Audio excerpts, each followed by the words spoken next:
Hello movie lovers, আশা করি সবাই বেশ ভালো আছেন। স্কুইড গেম সিজন 2 এর প্রথম অর্ধেক আগের ভিডিওতে এক্সপ্লেন করেছি, তাই আজকের ভিডিওতে শেষ অর্ধেক এক্সপ্লেন করব। তবে আপনি যদি আগের ভিডিওটা মিস করে থাকেন তাহলে কমেন্টে লিংক দেওয়া আছে, আগে সেটা দেখে নিন। তো গত ভিডিওর শেষে আমরা দেখেছিলাম ফ্রন্টম্যান ইনহো প্লেয়ার সেজে গিয়ানের সাথে ভাব জমিয়ে বিভিন্ন বিষয়ে জানার চেষ্টা করছিল। সে গিয়ানকে প্রশ্ন করে যে এত টাকা জেতার পরেও আবার সে কেন এই গেমে ফিরে আসলো, এতগুলো টাকা সে কোথায় উড়ালো। উত্তরে গিয়ান বলে এই টাকা তার না, এই টাকা এখানকার মানুষের রক্তের বিনিময়ে পাওয়া, সে এই টাকা নিজের প্রয়োজনে কখনোই ব্যবহার করবে না। ইনহো তখন বলে সে গেমটাকে এত সিরিয়াসলি নিচ্ছে কেন, সে তো আর নিজে ওই প্লেয়ারগুলোকে হত্যা করেনি। তাছাড়া তার এরকম চিন্তাধারা দিয়ে তো সে মৃত মানুষগুলোকে বাঁচিয়ে তুলতেও পারবে না, তাই শুধু শুধু তার এসব ভাবনার কোনো মানে নেই। এসব কথায় গিয়ান এবার একটু বিরক্ত হয়ে ইনহোকে দোষ দিয়ে বলে সে যদি লাস্টে গেমের পক্ষে ভোট না দিত তাহলে এই মানুষগুলো বাড়ি ফিরে যেত এবং বেঁচে থাকতে পারত। উত্তরে ইনহো বলে আসলে বাড়ি ফিরেও তারা শান্তিতে বাঁচতে পারবে না। অশান্তি, ঋণের বোঝা, টাকার অভাব এসব নিয়ে বেঁচে থাকার চেয়ে এখানে গেম খেলে মরে যাওয়া অনেক ভালো। তো পাশ থেকে গিয়ানের বন্ধু বে তাদের দুজনের তর্ক থামিয়ে দিয়ে বলে এখন তাদের পরবর্তী গেমের দিকে ফোকাস করাই বেটার। তাছাড়া তাদের সাথে যেহেতু এই গেমের উইনার আছে, তাই তারা যদি একটা টিম হয়ে গেমটা খেলে তাহলে অনেক দূরে এগোতে পারবে। তখন পাশের একটা ব্যাগ থেকে দেই নামের একটা ছেলে বেরিয়ে এসে বলে সেও তাদের টিমে যোগ দিতে চায়। বে তখন দেইয়ের কাঁধে একটা ট্যাটু দেখে বুঝতে পারে সে আগে মেরিনে ছিল। আসলে বে নিজেও একজন এক্স মেরিন অফিসার, তাই দুজনের মাঝে বেশ ভালো ভাব হয়ে যায়। যাই হোক, এদিকে গার্ডদের আজকের মতো ডিউটি শেষ হলে তারা নিজেদের রুমে চলে যায়। নোল রুমে এসে বেশ আপসেট ফিল করছিল, কারণ সে প্লেয়ারদের মধ্যে ইয়ান নামে সেই ক্যান্সারে আক্রান্ত বাচ্চাটার বাবাকে দেখেছে। বোঝাই যাচ্ছে মেয়ের ট্রিটমেন্টের জন্যই সে বাধ্য হয়ে মরণ গেমে পার্টিসিপেট করেছে।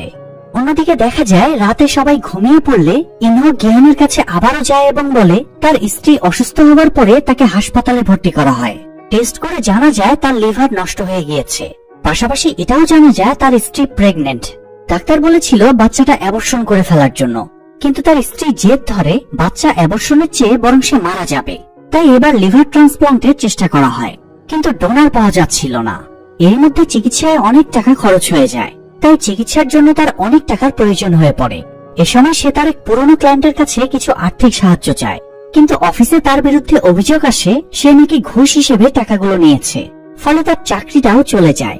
তাই লাইফের শেষ চেষ্টা হিসেবে সে স্কুইড গেম খেলতে এসেছে। এখন তার একমাত্র লক্ষ্য এই গেমটা জিতে স্ত্রী সন্তানের ভবিষ্যৎ গড়ে দেওয়া। স্ত্রী সন্তানের জন্য সে সবকিছু করতে পারে। এতক্ষণ ধরে ইনহোর কথা শুনে গিয়ান বেশ ইমোশনাল হয়ে পড়ে, আর গিয়ানের আবেগের সুযোগ নিয়ে ইনহো তার আরো ক্লোজ হয়ে যায়।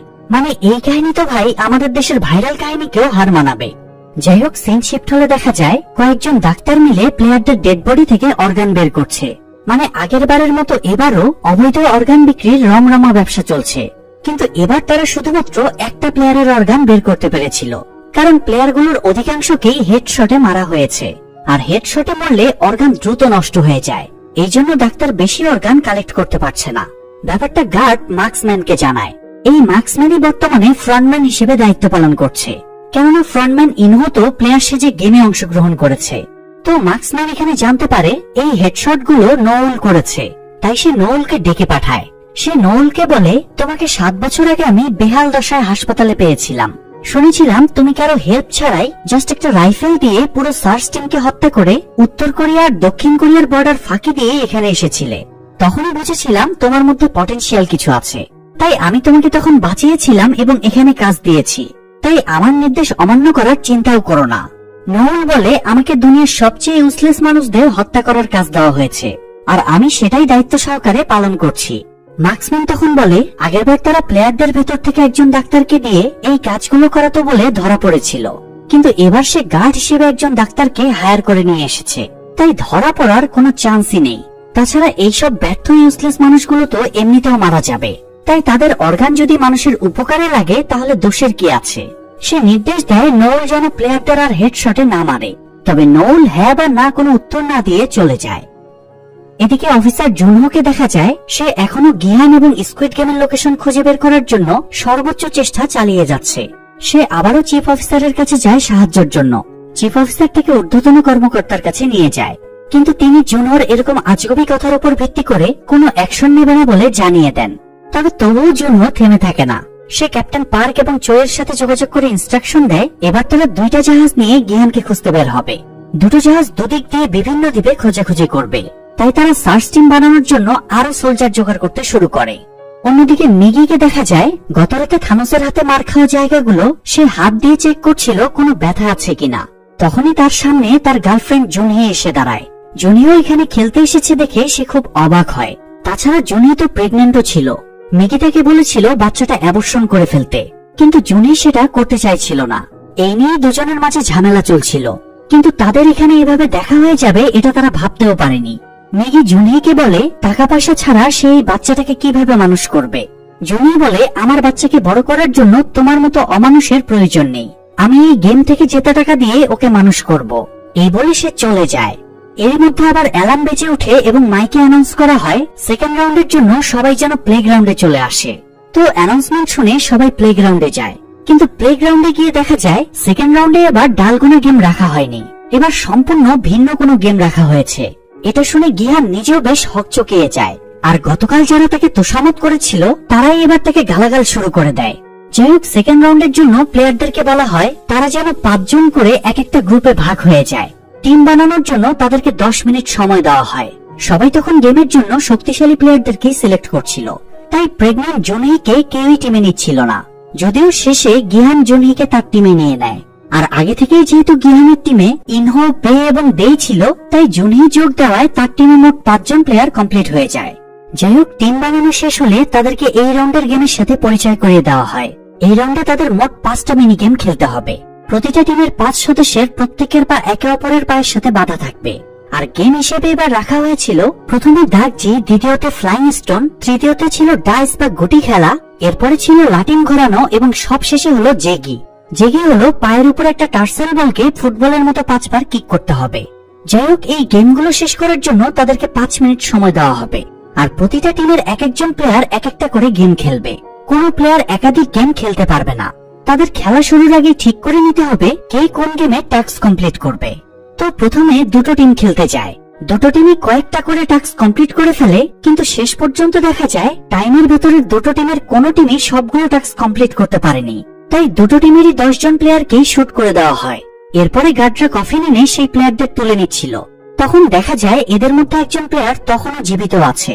তাই গার্ডরা অর্গান বের করার জন্য তাকে সিলেক্ট করে, কিন্তু নৌল এগিয়ে এসে আবারও কফিনের ঢাকনা খোলায় এবং পুনরায় গুলি করে লোকটাকে মেরে ফেলে। এতে গার্ডরা তার উপর বেশ আপসেট হয়। যাই হোক, এরপরে আবারও দুটো টিমকে খেলার জন্য এগিয়ে দেওয়া হয়। তারা ভয়ে দুরু দুরু বুকে মৃত্যুর ফাঁদের দিকে এগিয়ে যায় এবং এপিসোড 4ও এখানেই শেষ হয়ে যায়। এপিসোড 5 এর শুরুতে দেখা যায় দ্বিতীয় রাউন্ডের মিনি গেম খেলার জন্য এবার ইয়ংশির টিম এগিয়ে যায়। এই টিমে তার মা সহ আরো 3 জন ছিল।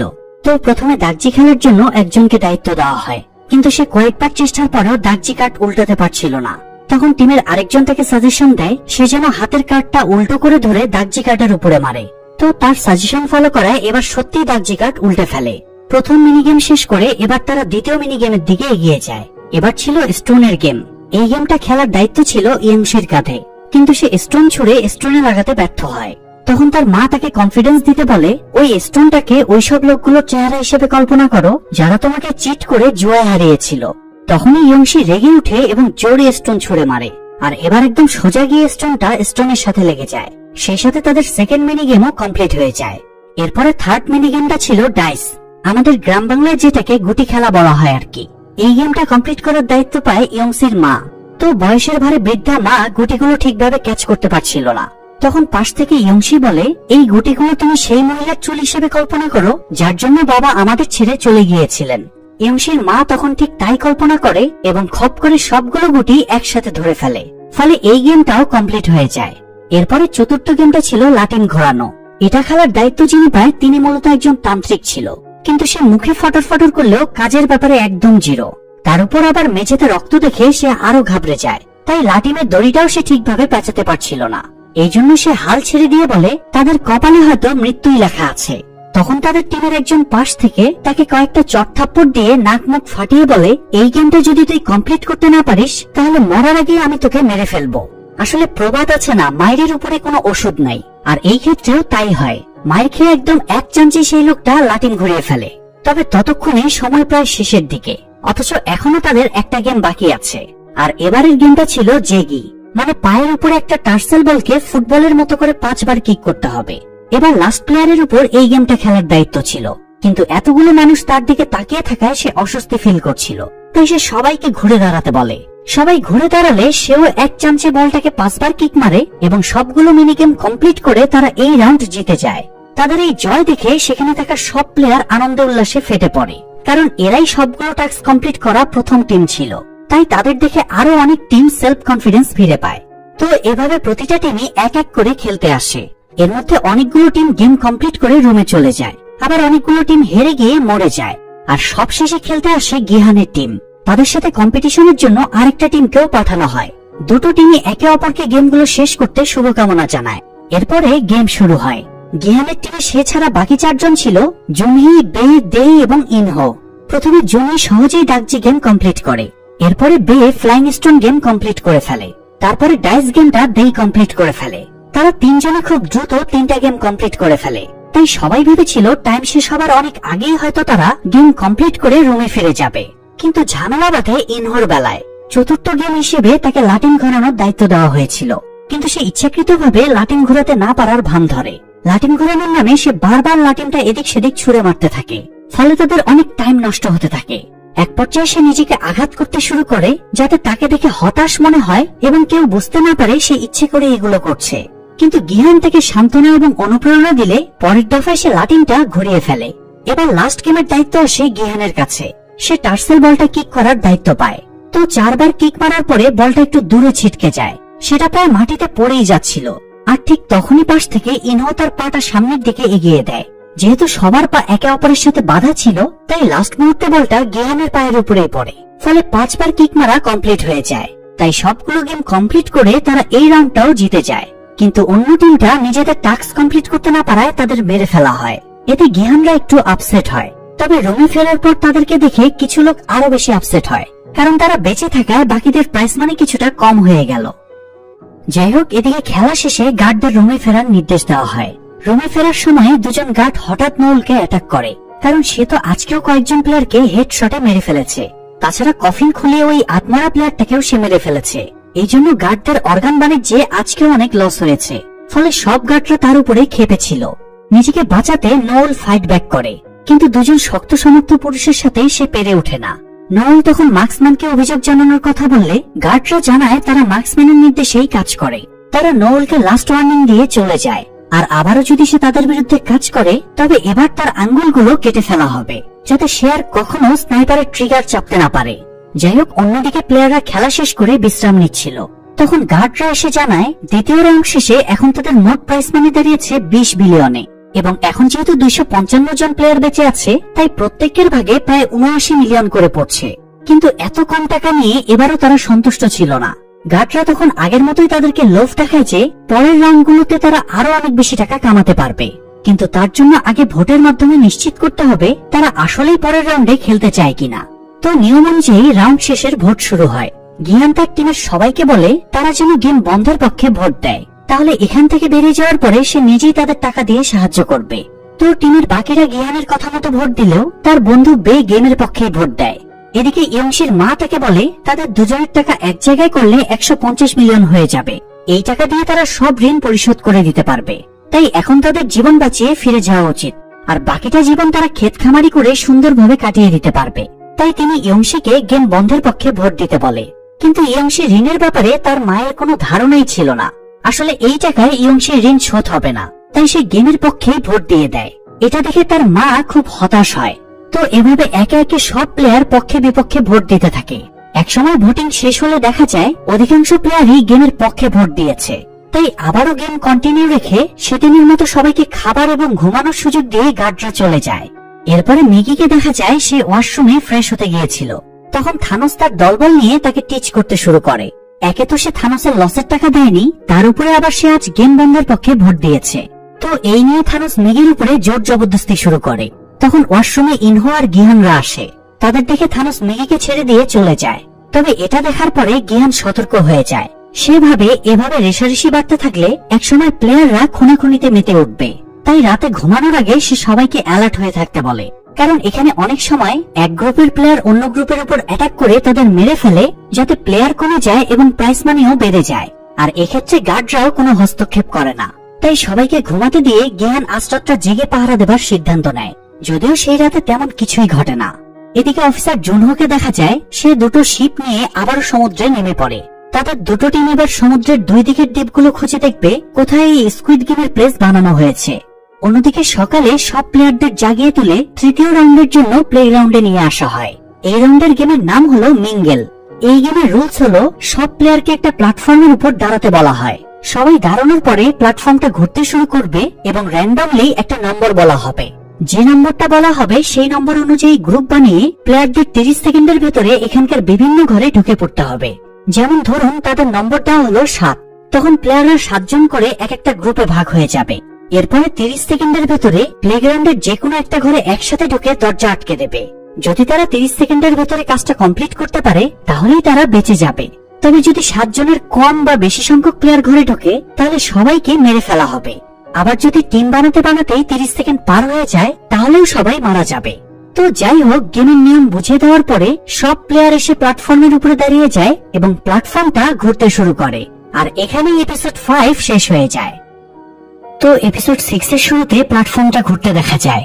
এরপরে হঠাৎই প্ল্যাটফর্ম থেমে যায় এবং মাইকে প্রথম নম্বর বলা হয় 10 নম্বর বলতে 30 সেকেন্ডের টাইমার অন হয়ে যায়। ফলে প্লেয়ারদের মধ্যে হুড়োহুড়ি শুরু হয়ে যায়। যে যেভাবে পারে 10 জনের গ্রুপ বানিয়ে বিভিন্ন ঘরে ঢুকে পড়ে। আর যারা 30 সেকেন্ড পরেও বাইরে থেকে যায় তাদেরকে সাথে সাথেই মেরে ফেলা হয়। তাদের লাশগুলো সরিয়ে নিয়ে যাবার পরে পরের রাউন্ড শুরু হয়। সবাই আবারও প্ল্যাটফর্মে দাঁড়িয়ে পড়ে এবং প্ল্যাটফর্ম ঘুরতে শুরু করে। এবার নম্বর বলা হয় 4 বলার সাথে সাথেই সবাই 4 জন করে এক একটা গ্রুপে ভাগ হয়ে বিভিন্ন ঘরে ঢুকে পড়ে। আর যারা বাইরে থেকে যায় এবারও তাদের মেরে ফেলা হয়। তবে এবার একটা রুমে 4 জনের জায়গায় ভুলে 3 জন ঢুকে পড়েছিল, তাই সেই 3 জনকেও কোন রকম দয়া না দেখিয়ে মেরে ফেলা হয়। এরপরে আরেক রাউন্ড খেলা শুরু হয়। এবার বলা হয় 3 বলার সাথে সাথেই সবাই গ্রুপ ভেঙে যে যেভাবে পারে 3 জন করে বিভিন্ন রুমে ঢুকে যায়। ইয়ংশি আর তার মা দুজন তো আগে থেকেই ছিল, তাই ইয়ংশি তাদের গ্রুপের জন্য আরেকজনকে খুঁজছিল। তখন আবার অন্য দুজন এসে ইয়ংশিকেই টেনে নিয়ে যায়। মাকে বিপদের মুখে ফেলে ইয়ংশি অন্য দুজনের সাথে রুমে ঢুকে পড়ে। ছেলের এরকম স্বার্থপরের মতো কাজ দেখে মা হতবাক হয়ে যায়। যদিও শেষ মুহূর্তে গিহান আর ইনুও তাকে সাথে নিয়ে যায়, ফলে তিনি বেঁচে যান। কিন্তু এরপরও তিনি ছেলের উপরে একটু রাগ করেন না, বরং একটু পরে বের হয়ে ইয়ংশি ঠিক আছে দেখে তাকে জড়িয়ে ধরে। আসলে মায়েরা সবসময় এমনই হয়। যাই হোক, পরের রাউন্ড শুরু হলে এবার নম্বর দেওয়া হয় 6। প্রতিবারের মতো এবারও সবাই 6 জনের গ্রুপ সাজিয়ে বিভিন্ন রুমে ঢুকে পড়ে। তবে এবার যে রুমে ইয়ংশি আর তার মা ছিল সেই রুমে একজন ঢুকতে গিয়ে দেখে সেখানে অলরেডি 6 জন আছেই। তাই সেই রুমে থাকা মিগি তাকে ধাক্কা দিয়ে বাইরে বের করে দেয়। ফলে গার্ডেরা তাকে মেরে ফেলে। এতে সবাই খুব আপসেট হয়। এরকম স্বার্থপরের মতো কাজের জন্য একজন মিগির কলার চেপে ধরে তার উপর রাগ দেখায়। কিন্তু মিগি বলে সে যদি তাকে ধাক্কা মেরে বের করে না দিত তাহলে এখানে সবাইকে মরতে হতো। স্বার্থপর না হলে এই গেমে টিকে থাকাই যাবে না। তো পরিস্থিতি বিবেচনায় মনের দুঃখ মনে রেখে সবাই শান্ত হয়ে যায়। যাই হোক, এরপরে আজকের গেমের লাস্ট রাউন্ড শুরু হয়। সবাই প্ল্যাটফর্মে দাঁড়িয়ে পড়ে এবং প্ল্যাটফর্ম ঘুরতে শুরু করে। ইনুও বলে এবার হয়তো 2 জনের গ্রুপ বানাতে বলা হবে, কারণ এখানে ঘর আছে মোট 50টা আর প্লেয়ার বেঁচে আছে 126 জন। তাই অথরিটি হয়তো চাইবে যেন 100 জন বাদে বাকি সবাই মরে যায়। একটু পরে প্ল্যাটফর্ম থেমে গেলে ইনুর প্রেডিকশনই সঠিক হয়। এবারে সত্যি নম্বর দেওয়া হয় 2। তো টাইমার অনুযায়ী সবাই দৌড়ে 2 জন করে রুমে ঢুকতে শুরু করে। এবার ইনু এবং বে এক রুমে ঢুকেছিল, কিন্তু তাদের সাথে তখন আরো একজন ঢুকে পড়ে। তাই 30 সেকেন্ড শেষ হওয়ার আগেই ইনু সেই লোকটাকে ঘাড় মটকে মেরে ফেলে। ইনুর এরকম নৃশংসতা দেখে বে বেশ ঘাবড়ে যায়। আসলে বে তো আর জানে না ইনু কি জিনিস। যাই হোক, স্কুইড গেমের এই তৃতীয় রাউন্ড শেষ হলে প্লেয়াররা রুমে ফিরে আসে। এর একটু পরে গার্ডাররা এসে জানায় এই রাউন্ডের গেম শেষে এখনো বেঁচে আছে 100 জন প্লেয়ার, আর প্রত্যেকের ভাগে পড়েছে 356 মিলিয়ন ওন করে। এবারের অ্যামাউন্টটা অনেকের কাছেই বেশ সন্তোষজনক ছিল। তো নিয়ম অনুসারে আবারও রাউন্ড শেষের ভোট গ্রহণ শুরু হয়।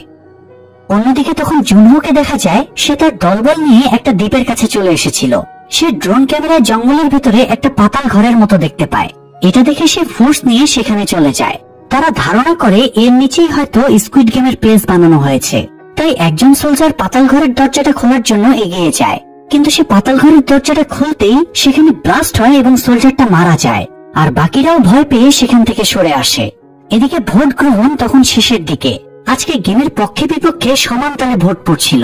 শেষে দেখা যায় গেম চালিয়ে যাওয়ার পক্ষে ভোট পড়েছে 50টা আর গেম বন্ধের পক্ষে ভোট পড়েছে 49টা। এবারও ইনোর ভোট দেওয়া বাকি ছিল। তো সে যখন ভোট দিতে এগিয়ে যায় তখন বে গিহানকে বলার চেষ্টা করে ইনো আজকে একজনকে ঘাড় মুটকে মেরে ফেলেছে, কিন্তু সে কথাটা পুরোপুরি বলার আগেই ইনো গেম বন্ধের পক্ষে ভোট দিয়ে দেয়, তাই বের আর কথাটা বলা হয় না। যাই হোক, আজকের ভোট শেষে গেমের পক্ষে বিপক্ষে সমান ভোট পড়ায় গার্ডেরা তৎক্ষণাৎ কোনো সিদ্ধান্ত নেয় না। তারা জানায় সকালে আরো একবার ভোট গ্রহণ করা হবে, এমনকি ততক্ষণে চাইলে প্লেয়াররা নিজেদের সিদ্ধান্ত পরিবর্তন করতে পারবে। এই বলে গার্ডেরা চলে যায়। এদিকে জুনহোকে দেখা যায় সে ওই মৃত সোলজারকে নিয়ে শিপে ফিরে আসে। ক্যাপ্টেন পার্ক এবার তাদেরকে ফিরে যাওয়ার পরামর্শ দেয়, কিন্তু জুনহো জেদ ধরে সে অপরাধী চক্রকে না ধরা পর্যন্ত কোথাও যাবে না। সে তাদের সেকেন্ড টিমকেও এখানে ডেকে আনতে বলে। এবার দুটো টিম মিলে একসাথে জায়গাটা খুঁজে দেখবে। যাই হোক, অন্যদিকে প্লেয়ারদের রাতের ডিনার দেওয়া হয়। আজকে প্লেয়াররা দুটো গ্রুপে ভাগ হয়ে বসেছিল। গেম চালিয়ে যাবার পক্ষের গ্রুপের নাম হলো ও গ্রুপ, আর গেম বন্ধের পক্ষের প্লেয়ারদের গ্রুপ হলো এক্স গ্রুপ। তো ইউএমসি ও গ্রুপের প্লেয়ারদেরকে বলে তাদের মধ্যে কেউ একজন তাদের গ্রুপে চলে আসুক, তাহলে সকালে মেজরিটি ভোটে জিতে তারা বাড়ি চলে যেতে পারবে। কিন্তু ও গ্রুপের লোকেরা অনেক লোভী ছিল, তারা চাইছিল এক্স গ্রুপের লোকেরা মরে যাক, তাহলে তাদের এক একজনের ভাগে 800 মিলিয়ন অন করে জমা হয়ে যাবে। তো এই নিয়ে দুটো গ্রুপের মধ্যে বেশ হট্টগোল শুরু হয়। এ সময় গিয়ান চুপচাপ বসেছিল। সে খাবারের প্যাকেটটা খুলে দেখে আজকে খাবারের সাথে একটা কাঁটা চামচও দেওয়া হয়েছে। এটা দেখে সে বেশ ঘাবড়ে যায়, কারণ গার্ডেরা ইচ্ছে করে অস্ত্র হিসেবে এটা দিয়েছে যাতে এক গ্রুপের প্লেয়ার অন্য গ্রুপের প্লেয়ারকে হত্যা করতে পারে। এদিকে ওয়াশরুমে একটা প্লেয়ারকে দেখা যায় সে ভয়ে গুটিসুটি মেরে টয়লেটের ভেতর বসেছিল, কারণ সে গেম বন্ধের পক্ষে ভোট দেওয়ায় থানোস তার দলবল নিয়ে তাকে ধরার চেষ্টা করছিল এবং একটু পরে তাকে ধরেও ফেলে। থানোস তাকে ভয় দেখিয়ে গেমের পক্ষে ভোট দেওয়ার জন্য কনভিন্স করছিল। এটা দেখে মিগি তখন এগিয়ে আসে এবং প্রতিবাদ করে। মিগি দ্রুত এক্স গ্রুপের প্লেয়ারদেরকে ব্যাপারটা জানালে এক্স গ্রুপের প্লেয়াররা তখন এগিয়ে আসে, আর তাদেরকে এগিয়ে আসতে দেখে ও গ্রুপের প্লেয়াররাও এগিয়ে আসে। ফলে তুচ্ছ বিষয় নিয়ে দুই গ্রুপের মধ্যে হাতাহাতি শুরু হয়ে যায়। অন্যদের মতো থানোস আর মিগিও হাতাহাতি শুরু করে, আর এক পর্যায়ে মিগি থানোসের গলায় নিজের কাঁটা চামচটা ঢুকিয়ে দিয়ে তাকে মেরে ফেলে এবং মারাত্মক সাসপেন্সের মধ্য দিয়ে এপিসোড 6 এখানেই শেষ হয়ে যায়।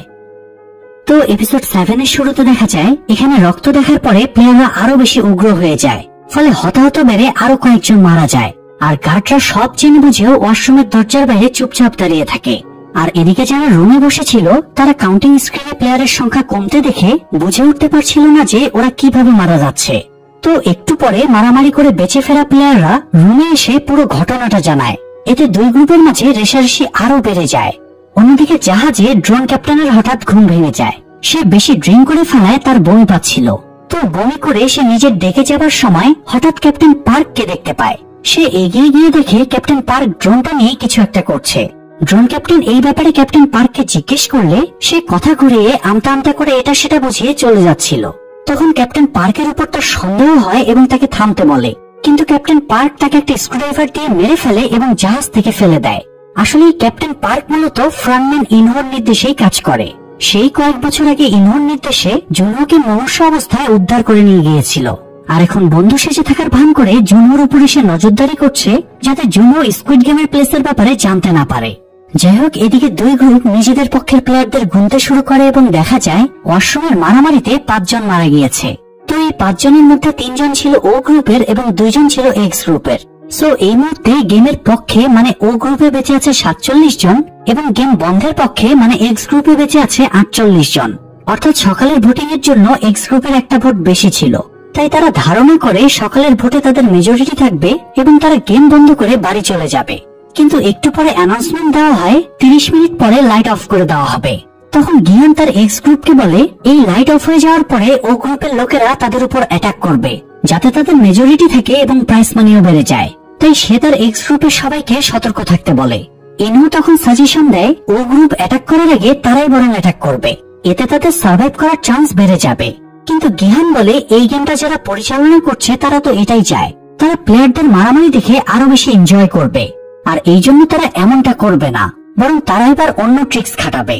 তারা এবার গার্ডদেরকে টার্গেট করবে। তারা গার্ডদের উপরে অ্যাটাক করে তাদের অস্ত্র কেড়ে নিয়ে তাদের সাথে যুদ্ধ ঘোষণা করবে। গিয়ানের কথা শুনে সবাই হকচকিয়ে যায়। আরে ভাই, এটা আবার কিভাবে সম্ভব? গিয়ান তখন বলে লাইট অফ হয়ে যাওয়ার পরে তো দুই পক্ষের মারামারি শুরু হবে, এতে অনেকেই মারা যাবে। তো তারাও কয়েকজন এই মারা যাওয়া প্লেয়ারদের মধ্যে মরার ভান করে শুয়ে থাকবে। এরপরে মারামারি শেষ হলে গার্ডেরা যখন তাদের চেক করতে আসবে তখন তারা আচমকা গার্ডদের উপর অ্যাটাক করবে এবং তাদের গানগুলো কেড়ে নিয়ে তাদেরকে মেরে ফেলবে, আর এরপর তারা এখানকার নিয়ন্ত্রণ নিয়ে নেবে। যাই হোক, একটু পরে লাইট অফ হয়ে যায়। এরপরে অন্ধকারে ও গ্রুপের প্লেয়াররা এক্স গ্রুপের প্লেয়ারদের উপর অ্যাটাক করে এবং ভয়ানক হত্যাযজ্ঞ শুরু হয়। বেশ কিছুক্ষণ ধরে নৃশংস হত্যাযজ্ঞ চলার পরে মার্কসম্যান গার্ডদেরকে মারামারি থামানোর নির্দেশ দেয়। তাই আবারও রুমের লাইট জ্বলে ওঠে এবং গার্ডেরা রুমে ঢুকে মারামারি থামিয়ে দেয়। গার্ডেরা অনেক প্লেয়ারদেরকে মেঝেতে মৃত অবস্থায় পড়ে থাকতে দেখে যখন তাদের কানের পেছনে থাকা চিপ স্ক্যান করতে যায় তখন প্ল্যান অনুযায়ী গিহানরা অতর্কিতভাবে গার্ডদের উপর অ্যাটাক করে এবং তাদের বন্দুক কেড়ে নিয়ে রুমে থাকা অন্য গার্ডদের উপর গুলি চালাতে শুরু করে। এতে বেশ কয়েকজন গার্ড মারা যায়। অবস্থা বেগতিক দেখে মার্কসম্যান দ্রুত গার্ডদের ফিরে আসার নির্দেশ দেয়। তাই জীবিত সব গার্ড পালিয়ে গেলেও একজন গার্ড গিহানদের হাতে ধরা পড়ে যায়। তবে গিহান এই গার্ডকে হত্যা করতে নিষেধ করে। এরপরে গিহান মৃত গার্ডদের রাইফেল এবং ম্যাগাজিন গুলো এক জায়গায় জড়ো করে। তারপর প্লেয়ারদের ডেকে বলে সে উপরে গিয়ে গেমের পরিচালককে খুন করে এই গেমটা চিরতরে বন্ধ করে দেবে। তাই এখানে যারা গান চালাতে জানে তারাও যেন গিহানের সাথে যোগ দেয়। তখন বেশ কয়েকজন গিহানের সাথে যোগ দিতে বেরিয়ে আসে। প্লেয়ারদের মধ্যে জু নামের একজন স্পেশাল ফোর্সের সার্জেন্ট ছিল। তাই কিভাবে রাইফেলে ম্যাগাজিন লোড করতে হয়, কিভাবে গান ফায়ারিং করতে হয় সেগুলো সে সবাইকে ভালো মতো বুঝিয়ে দেয়। এরপরে গিহান আটক করা গার্ডকে মাস্ক খুলে ফেলতে বলে এবং তাকে নির্দেশ দেয় সে যেন তাদেরকে কন্ট্রোল রুমে নিয়ে যায়। এরপরে তারা বাইরে বেরিয়ে আসে, কিন্তু তখনই স্কুইড গেমের গার্ডরা তাদের উপরে গুলি চালাতে শুরু করে। ফলে দুই পক্ষের মাঝে ব্যাপক গান ফায়ারিং শুরু হয়। এর মধ্যে গিহান সেই গার্ডকে নিয়ে কন্ট্রোল রুমের কাছে যায়। গার্ড তার মাস্কটা গিহানকে দিয়ে বলে এই মাস্কটা দরজার সামনে ধরলেই তারা ভেতরে ঢোকার অ্যাক্সেস পেয়ে যাবে। কথাটা বলতেই সে খেয়াল করে গিহানের পেছনে স্বয়ং ফ্রন্টম্যান ইনহো দাঁড়িয়ে আছে। তাকে দেখেই গার্ড ভরকে যায়। এই সময় গার্ডেরা তাদের উপরে আরেক দফা গুলি বর্ষণ শুরু করে। এতে ধরা পড়া গার্ডটা সহ দু একজন প্লেয়ারও মারা যায়। গিহান তখন ইনহোকে এই দিকটা সামলানোর দায়িত্ব দিয়ে সে নিজে বেকে নিয়ে কন্ট্রোল রুমের দিকে এগিয়ে যায়। তখন মার্কসম্যান সিসি ক্যামেরা তাদের মুভমেন্ট দেখে কয়েকজন গার্ডকে কন্ট্রোল রুমের সিঁড়িতে পাঠিয়ে দেয়। তাই তারা দুজনে আর তাদের সাথে পেরে উঠছিল না। তবুও হার নামানোর সংকল্প নিয়ে যথাসম্ভব তারা লড়াই চালিয়ে যায়। এদিকে ইনহোর সাথে থাকা প্লেয়ারদের ম্যাগাজিন শেষ হয়ে আসছিল। তারা ব্যাপারটা গিহানকে ওয়াকিটকির মাধ্যমে জানালে গিহান বলে সব গার্ডদের কাছে এক্সট্রা একটা করে ম্যাগাজিন লুকানো থাকে। তাই তাদের মধ্যে একজন যেন আবারও গণরুমে ফিরে যায় এবং মৃত গার্ডদের পকেট চেক করে যেন ম্যাগাজিন গুলো নিয়ে আসে। তো সেই ম্যাগাজিন গুলো আনতে গণরুমে দেইকে পাঠানো হয়, আর ইনহো দুজনকে নিয়ে গিহানকে ব্যাকআপ দিতে তার কাছে যায়। গিহান এবং বেয়ের ম্যাগাজিনও প্রায় শেষ হয়ে আসছিল। তাই গিহান লাইফ রিস্ক নিয়ে একজন মৃত গার্ডের পকেট থেকে ম্যাগাজিন বের করে আনে। এ সময় ইনহো সেখানে পৌঁছে গিহানকে জিজ্ঞেস করে সে কন্ট্রোল রুমের কোনো খোঁজ পেয়েছে কিনা। গিহান জানায় সামনের সিঁড়িগুলো পার হলেই তারা কন্ট্রোল রুমে পৌঁছাতে পারবে, কিন্তু ওখানে এত বেশি গার্ড যে তারা সেখানে পৌঁছাতে পারছে না। সেটাই ইনহোকে বিকল্প পথ খুঁজে বের করতে বলে। ইনহো জানায় সে এখানকার লেআউট দেখেছে, তার ধারণা পিছন দিক দিয়ে তারা কন্ট্রোল রুমে পৌঁছাতে পারবে। এটা শুনে গিহান থেকে সঙ্গের দুজনকে নিয়ে পেছন দিক দিয়েই কন্ট্রোল রুমে পৌঁছাতে বলে। ইনহো চলে যাবার সময় গিহান তার নিজের কথা না ভেবে গিহান তার কাছে থাকা একমাত্র ম্যাগাজিনটা ভরসা করে ইনহোর হাতে তুলে দেয়। এদিকে দেই গার্ডদের পকেট থেকে এক্সট্রা ম্যাগাজিন গুলো নিয়ে আসার সময়ে প্রচন্ড নার্ভাস হয়ে যায়। তাই সে ওয়াকিটকি ফেলে দিয়ে রুমের প্লেয়ারদের পিছনে লুকিয়ে পড়ে। ফলে তার কোনো আপডেট না পেয়ে জো ফাইট রেখে গণরুমের দিকে চলে যায়। অন্যদিকে ইনহো সঙ্গের দুজন প্লেয়ারকে নিয়ে কন্ট্রোল রুমের পেছনের দিকে পৌঁছে যায়, আর এরপরেই সে তার আসল রূপে ফিরে আসে। সে প্লেয়ার দুজনকে সামনে এগিয়ে দিয়ে নিজেই পেছন থেকে গুলি করে তাদের মেরে ফেলে। এরপরে ওয়াকিটকিতে গিহানের কাছে অ্যাক্টিং করে বলে গার্ডেরা তাদেরকে ধরে ফেলেছে। এই বলে সে একটা প্লেয়ারের মুখের কাছে ওয়াকিটকিটা ধরে। প্লেয়ারটা তখন মৃত্যু যন্ত্রণায় কাতরাচ্ছিল। এতে গিহান ভাবে ইনহো হয়তো কষ্টে গুমরাচ্ছে। এরপরে ইনহো নিজে নিজেই একটা ব্লাঙ্ক ফায়ার করে এবং গিহানকে বোঝায় সে মরে গিয়েছে। গিহানও সরল মনে ভাবে ইনহোকে হয়তো গার্ডরা সত্যিই মেরে ফেলেছে। এই ভেবে সে খুবই মর্মাহত হয়। যাই হোক, এরপরে ওয়াকিটকির সিগন্যাল চেঞ্জ করে ইনহো মার্কসম্যানকে দ্রুত সব শেষ করার নির্দেশ দেয়। এদিকে জু গণরুমে গিয়ে দেখে দেই ভয়ে জুবুতুবু হয়ে এক কোণায় বসে আছে। সে তার কাছ থেকে ম্যাগাজিনের পোটলাটা নিয়ে বের হতেই যাবে, তখনই একদল গার্ড রুমে চলে আসে। তাই সে বন্ধুকে ম্যাগাজিন লোড করে তাদের সাথে লড়াইয়ের প্রস্তুতি নিচ্ছিল। কিন্তু তখন ইয়ংশির মা তাকে থামিয়ে বলে সে এভাবে মরতে পারে না, সে যেন অস্ত্র ফেলে দিয়ে আত্মসমর্পণ করে। জু তাকে নিজের মায়ের মতোই সম্মান করত, তাই সে তার কথা মেনে নেয়। অন্যদিকে ফ্রন্টম্যান ইনহোর নির্দেশে সব গার্ডরা মিলে একযোগে চারদিক থেকে প্লেয়ারদের অ্যাটাক করে। তার উপর আবার প্লেয়ারদের তো ম্যাগাজিন ফুরিয়ে গিয়েছিল, তাই তাদের নাজেহাল অবস্থা হয়ে যায়। ফলে ফাইটার প্লেয়ারদের কেউ কেউ মারা যায়। একজন ধরা দেবে না বলে আত্মহত্যাও করে, আর বাকিরা প্রাণ বাঁচাতে আত্মসমর্পণ করে। তবুও গার্ডাররা তাদের প্রতি কোন রকম করুণা না করে তাদেরকে মেরেই ফেলে এবং শেষ পর্যন্ত গিহান এবং বেরও আর কিছুই করার ছিল না, তাই তারা দুজনেও আত্মসমর্পণ করে। আর ঠিক তখনই ইনহো মাস্ক এবং ড্রেস পরে ফ্রন্টম্যান সেজে তাদের সামনে আসে। ফ্রন্টম্যান এসে প্রথমেই গিহানকে বলে, প্লেয়ার 456 হিরো সাজার অনেক মজা, তাই না? তাহলে এবার দেখো তোমার হিরো সাজার পরিণতি। এই বলে সে গিহানের সামনেই বেকে গুলি করে মেরে ফেলে। এতে গিহান খুব ক্ষেপে যায় এবং ফ্রন্টম্যানের দিকে মারতে তেড়ে যায়, কিন্তু সেখানে থাকা গার্ডরা তাকে চেপে ধরে। গিহান তখন নিজের বোকামির জন্য আফসোস করে কাঁদতে থাকে। আর এই টানটান উত্তেজনার মধ্য দিয়ে স্কুইড গেম সিজন 2 এখানেই শেষ হয়। এখন প্রশ্ন হলো, সিজন 3 তে ফ্রন্টম্যান কি গিহানকে মেরে ফেলবে নাকি নতুন করে আবারও গেম শুরু হবে? প্রিয় দর্শক, আপনি যদি স্কুইড গেমের ভক্ত হয়ে থাকেন তাহলে দ্রুত এই ভিডিওতে একটা লাইক দিন এবং কমেন্টে সিজন 3 লিখুন, তাহলে দ্রুতই সিজন 3 নিয়ে আসবো। আর পরের ভিডিওর নোটিফিকেশন যেন মিস না হয় তাই চ্যানেলটা সাবস্ক্রাইব করে বেল বাটনটা অল প্রেস করে রাখুন। দেখা হচ্ছে পরের ভিডিওতে। আল্লাহ হাফেজ।